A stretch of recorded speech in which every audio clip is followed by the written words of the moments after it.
Good morning, comrade subscribers. So it's Monday morning, or almost Monday lunchtime, I guess. I've got 2 days off from work because youngest son is his school have got pupil free day. So without sounding like back in my day, but we never had pupil free days when I was at school. They were called school holidays. Anyway, so yeah, today and tomorrow's got pupil free day, and so my wife's working. So normally I'd, whatever, but I don't want to just leave him on the iPad all day. And I've got 154 days sick / carers leave up my sleeve. So that's that 5 months sick leave up my. That's how much I've accumulated and how little I've taken over the past 20 odd years. So I'm taking 2 days carers leave. Anyway, so I thought I'd have a quick look at this because this arrived today from Mark. I've met Mark. He's popped into Port Macquarie on the way through. So this is a little bit special.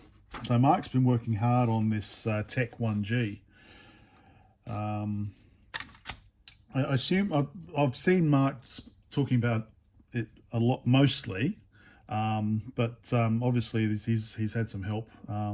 So John Hardy and Ken Stone, they originally created the TEC-1, and we've got who else? We've got Craig Hart and Brian Chiha. So also a shout out. So this is the TEC-1G beta board with the signatures on it. Number 2 or 5, cool. So Mark asked me if I'd like to build it up, and I said yes, definitely, because I've got a TEC-1D that's almost finished, but I never got around to finishing it because of it had quite a few links on it, which were a bit fiddly. So anyway, so he sent this through.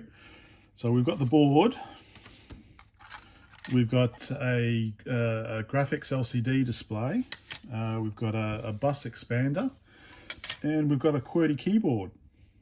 So this will be interesting. He's also sent through the BOM,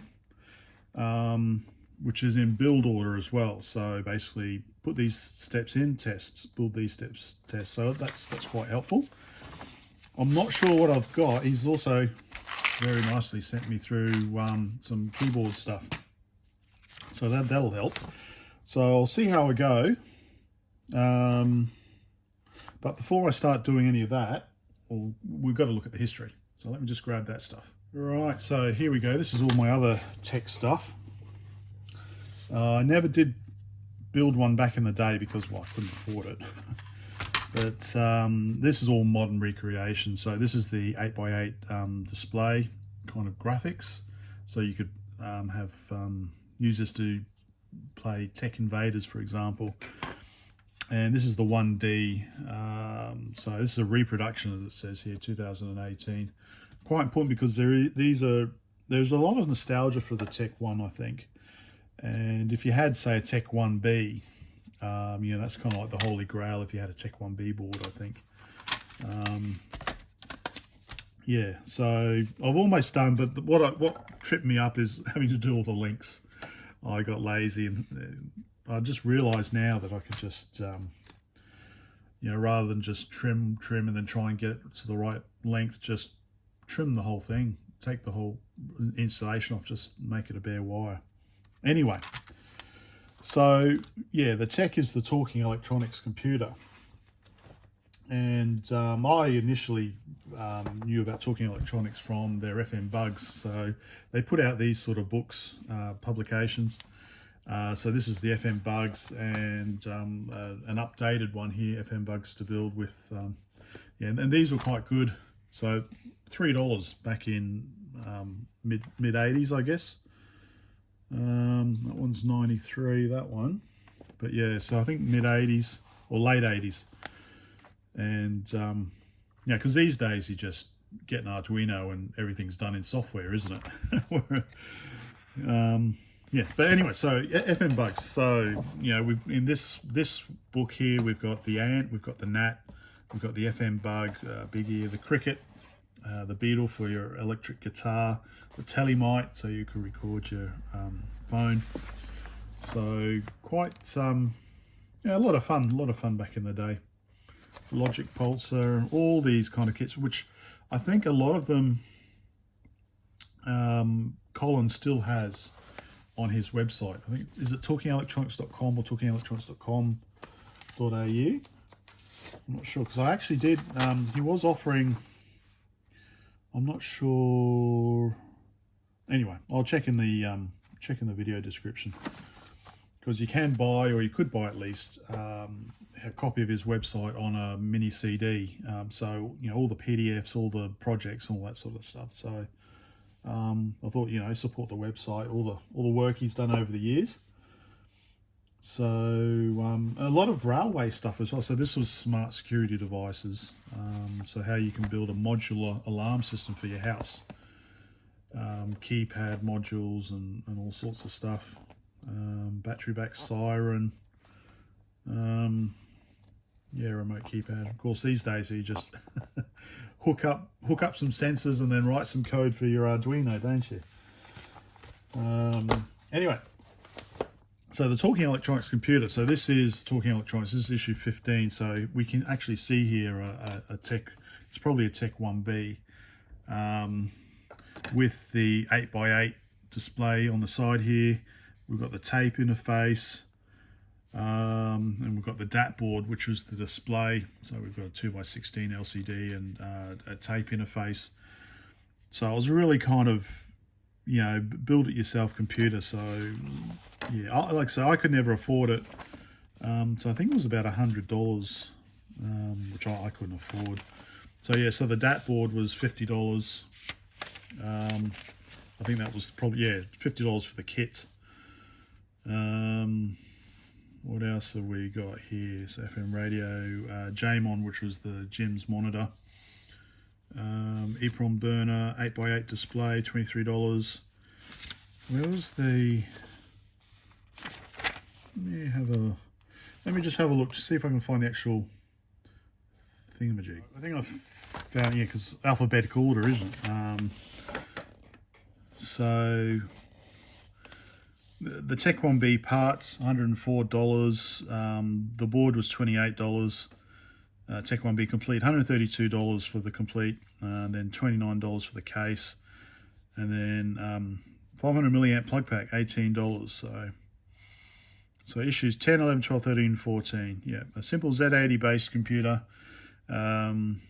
using machine code program to show how a computer operates, an ideal computer project. Yeah, so unfortunately, well, we had an Amstrad at that time, Amstrad 464, so we didn't need this, but I was always fascinated by it. So what have we got here? So this is the liquid crystal display, displaying how it all works. I don't know if I can zoom out, maybe. Displaying how it all works. And actually what I use this for, I remember, because you've got the Japanese katakana here, and I actually use this to create a katakana character set on the Amstrad CPC 464, and you can actually still see where I've written in pencil the Amstrad symbol number. So I started off at 174, 175, and so yeah, so I actually used this to create the katakana character set on the Amstrad, and made a very, very, very simple Japanese word processor on the Amstrad. It just in BASIC, using, you know, Inky to get the key entry and move around and stuff like that. Anyway, so yeah, so I've always been fascinated by the TEC-1. So I guess this is the, these are from, yeah, so issue 10 is when it first came out. And yeah, I've always been fascinated by it. And like I said, there is, on Facebook, still a very active group. A lot of interest still in the TEC-1. So that's where I guess the TEC-1Gs come from. It's kind of like a modern redesign using, you know, proper key switches and, you know, modern displays and things like that. And hopefully, Mark promised me no links. I don't have to run any links. So, oh, you've got a misspelling there, Mark. Input. Is that right? I don't know what an input is either. So, anyway. So, yes, I'm not sure how far I'm going to be able to get. I'm going to make a start. I should be able to get that done. So he's got two options to power it, using either a 2.1 mil socket there, but actually, because mine actually, the one I've got, Mark, is it's got a little hole there, so I'd have to, I could drill a little hole. You can see what I'm talking about. That's the one I've got.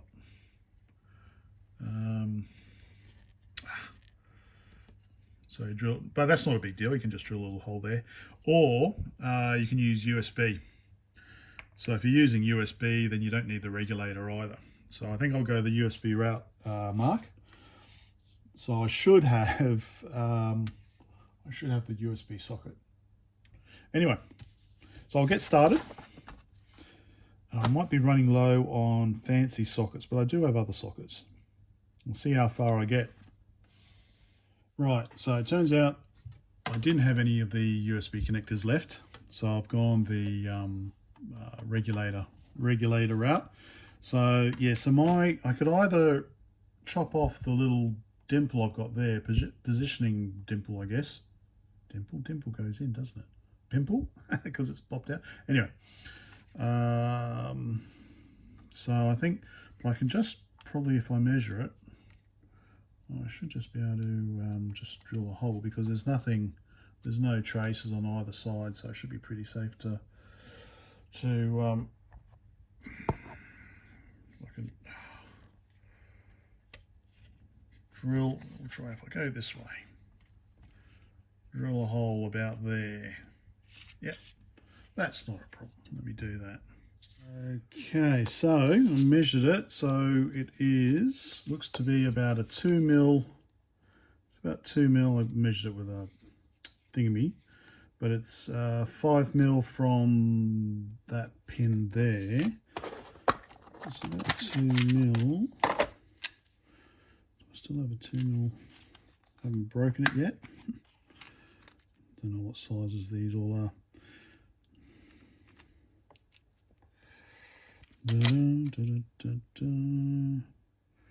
That looks wider than I need. All right, let me figure this out. And drills a hole.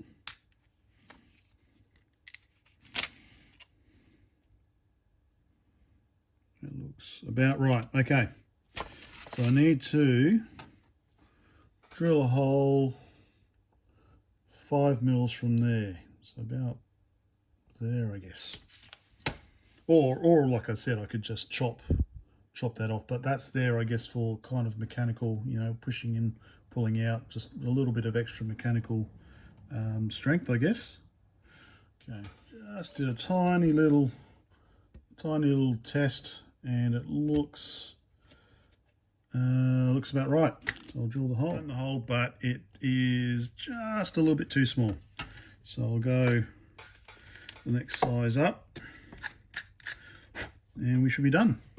There we go. And putting it in. There we go. Perfect. Okay. So once that's done, it'll be the time for the first test to see if the light lights up. Hey, I've made an LED. Okay. First section's done. I forgot to put in the diode, because I was originally going to put the USB power in, but you need the diode in if you're using the barrel jack, so to ensure we've got the right polarity. Hey, it works. So it calls for a 1N4002. I've put a 1N4004 in because that's what I had handy. The only difference is this handles 400 volts, so more than enough. All right, next step is, if using mechanical keys with using mechanical keys. No. What section? There we go. If using mechanical keys with under lighting. Okay.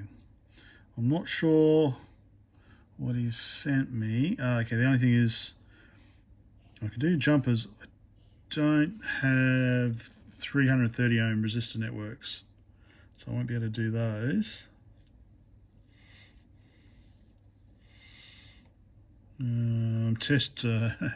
Test full sec LEDs light up and switch off with jumper 5. Okay, so that is optional anyway, this section here. So I'll see what I can do. Otherwise we go on to the next bit, which is all the diodes, resistors, capacitors and sockets. So I'll see how far I can get. Okay, so looking at it, all right, obviously read the instructions, Brett. So we've got a little QWERTY keyboard that he's designed. But we also have the traditional hex number pad on here, and 21 keys, that would be this here. So, but yeah, like I said, unfortunately I don't have any 330 ohm resistor networks, but I'll check JCar. If they've got some in, I'll pop out there today and get them. Otherwise, I'll have to order them in. Although, hang on, that said that, there's a reset there as well. So I've got the LEDs, tiny little LEDs he sent as well, which I assume K for cathode, so they light up. How cool is that? So always remember with electronics, the longer leg is the positive. So I guess they would go in like that. And then the key's got a see-through bit there like that. So I guess that goes on like that. And it'll be fully sec and light up.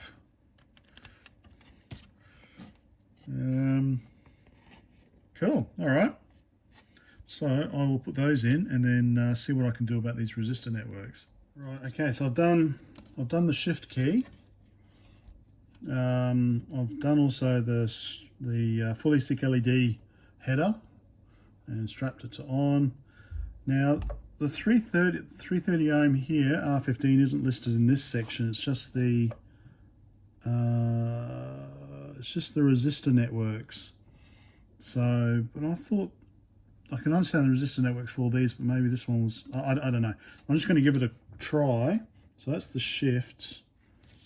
Whoops. I did have a shift somewhere. Let me get it set up. Where did I put the shift? All right, let me find it. Okay, there we go. Probably turn, I don't know if that's going to make much difference, but turn the power on. So, yep, lights up. Cool.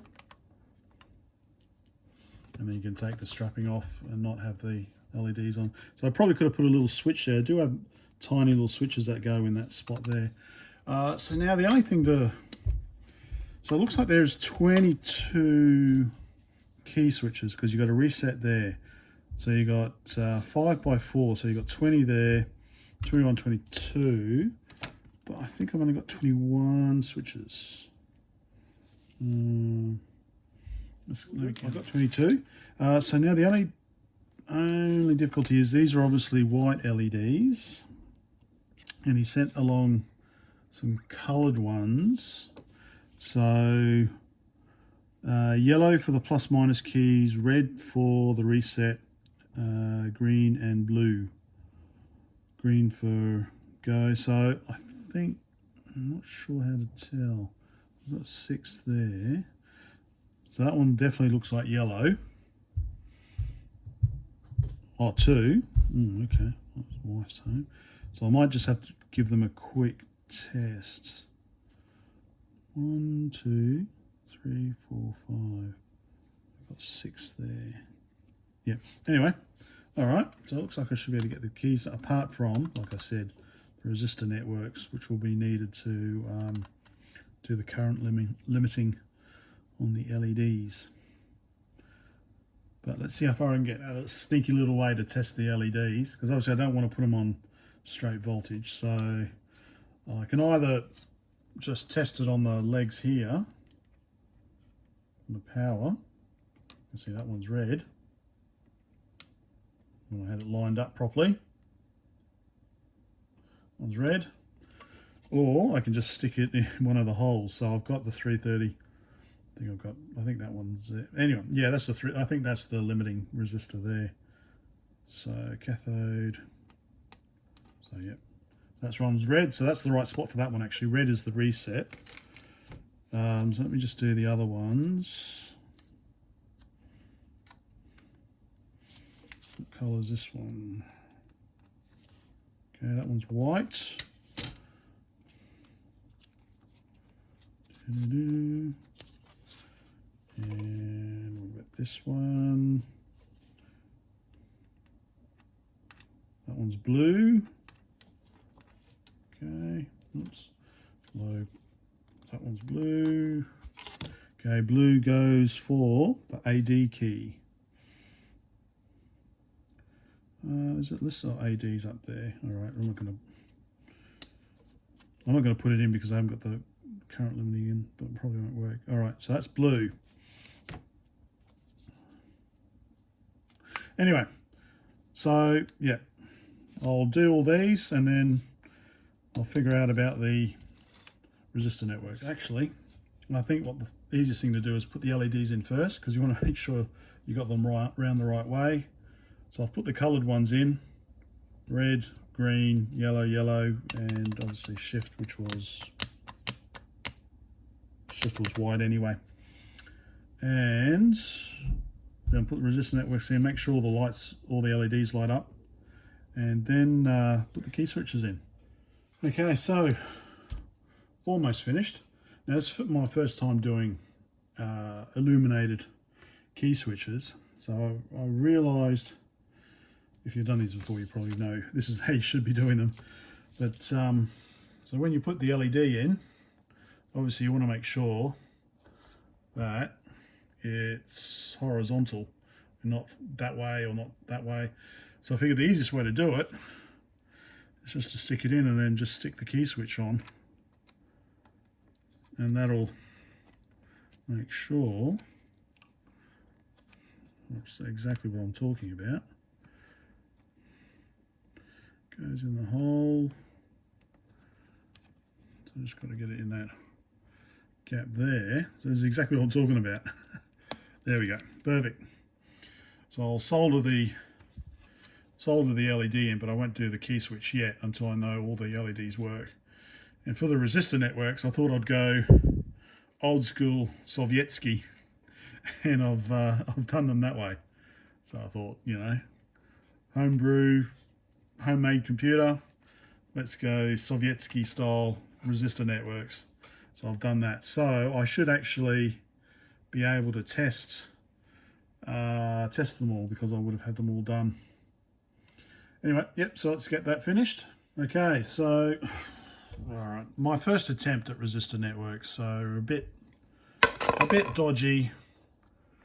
Probably could have done them a bit better, but first time I've tried it, so I'll probably clean up the solder a bit more.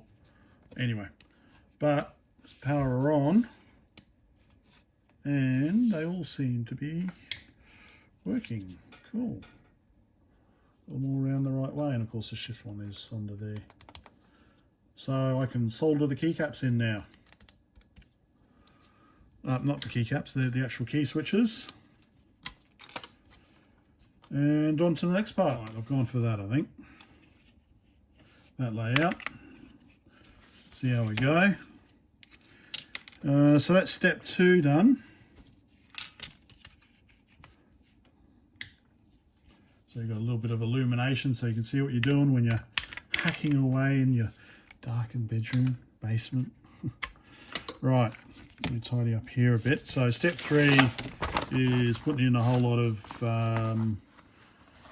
diodes, resistors, capacitors, IC sockets, a couple more slide switches.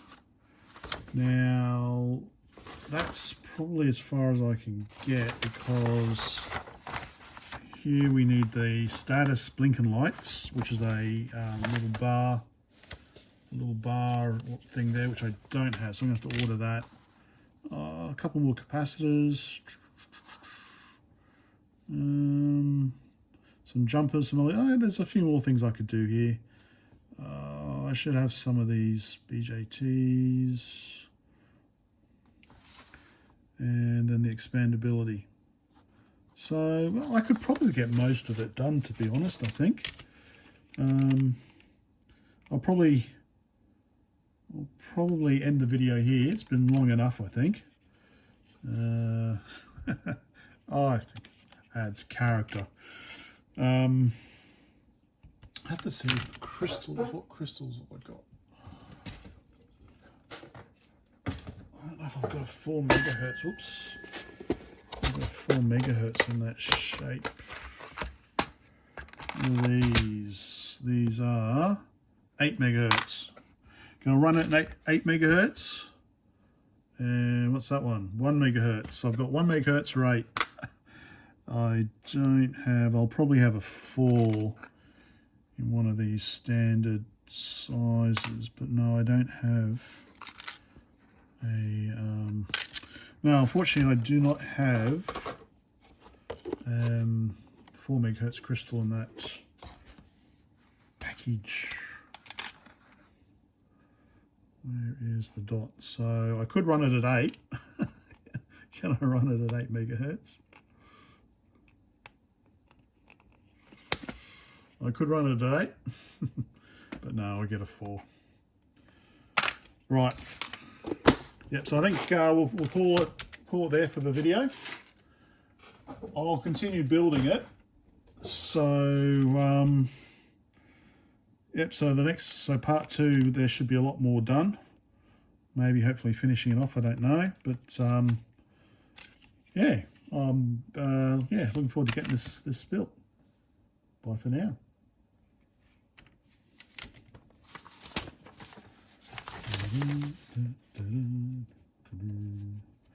I'm just leaving the bit because I've started adding end cards, which takes 20 seconds. It always annoys me when I'm watching a video and the end cards come up and it's covering something you're trying to look at. So I'm just going to run it out for 20 seconds. I don't know how long 20 seconds is, but I'm just going to run it out. And yes, do not install that. Use wiring. Okay. So depends whether I use good sockets. Oh, I might have enough good sockets left over. And some switches. Yep. Check pin 6. Oh, I actually put in the Z80. Maybe no. Oh, check pin 6 of Z80 for the clock. Okay, because you've put in the Le Costal.